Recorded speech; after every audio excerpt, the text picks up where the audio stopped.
में दिखाए देसी तांत्रिक के पास आ जाते हैं। ये तांत्रिक भी उन्हें कुछ ज्ञान देने लग जाता है, लेकिन तभी अचानक से उसके शरीर में अजीब सी हरकतें होना शुरू हो जाती हैं। उसे देखकर तो ऐसा लग रहा था मानो उसे कोई मारना चाह रहा हो। उसका शरीर पूरा का पूरा टेढ़ा हो चुका था। स्विंगल सब देखकर तो आसपास वाले सारे के सारे ही डर जाते हैं, लेकिन तभी तांत्रिक का शरीर अचानक से हवा में उड़ने लग जाता है और अचानक से नीचे गिरता है और उसकी मौत हो जाती है। अब यह लोग गाड़ी में वापस आ रहे होते हैं, तभी देबू कहता है कि अब तो सिर्फ एक ही रास्ता बचा है इससे छुटकारा पाने का। वह कहता है कि इसके लिए तुम्हारी बेटी गोरी को ही मारना होगा। ये सुनते ही तो लड़की का पिता गुस्से से भर जाता है और तांत्रिक को मारने लग जाता है, लेकिन तभी वह उसे समझाते हैं और कहते हैं कि हमें पता है कि वह तुम्हारी बेटी है, पर अगर हमें उस साइको किलर से लोगों को बचाना है तो हमें तुम्हारी बेटी को मारना ही होगा, वरना ना जाने कितने बेकसूर लोगों को उसके अंदर की आत्मा मार देगी और अब तुम्हारी बेटी का भी कोई फ्यूचर नहीं रहा, क्योंकि वह आत्मा उसे छोड़कर जाने वाली है नहीं। तो यह पिता अपने दिल पर पत्थर रखकर अपनी बेटी को ही मारने के लिए तैयार हो जाता है। ये जैसे ही घर आते हैं, लड़की के अंदर का भूत कहता है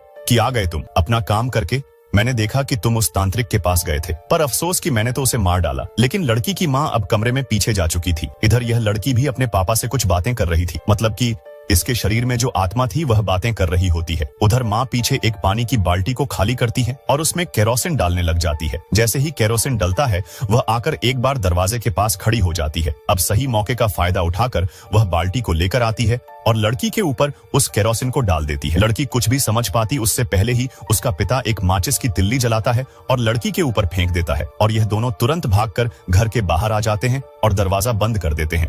अंदर लड़की चिल्ला रही होती है, लेकिन तभी अचानक से लड़की चिल्लाने लग जाती है कि पापा पापा मुझे बचाओ। पापा को लगता है कि उसकी बेटी को ही उसने जला दिया, तो वह वापस अंदर भागने लगता है, लेकिन तांत्रिक उसे पकड़ लेता है और कहता है कि तुम भूल गए क्या, वह आत्मा किसी की भी आवाज में बात कर सकती है और वह सिर्फ तुम्हें बेवकूफ बना रहा है। और इसी के साथ एक मैसेज के साथ ये मूवी खत्म हो जाती है। बाकी आप लोगों को ये मूवी कैसी लगी मुझे कमेंट सेक्शन में बताना, और वीडियो को लाइक नहीं किया हो तो लाइक कर दो।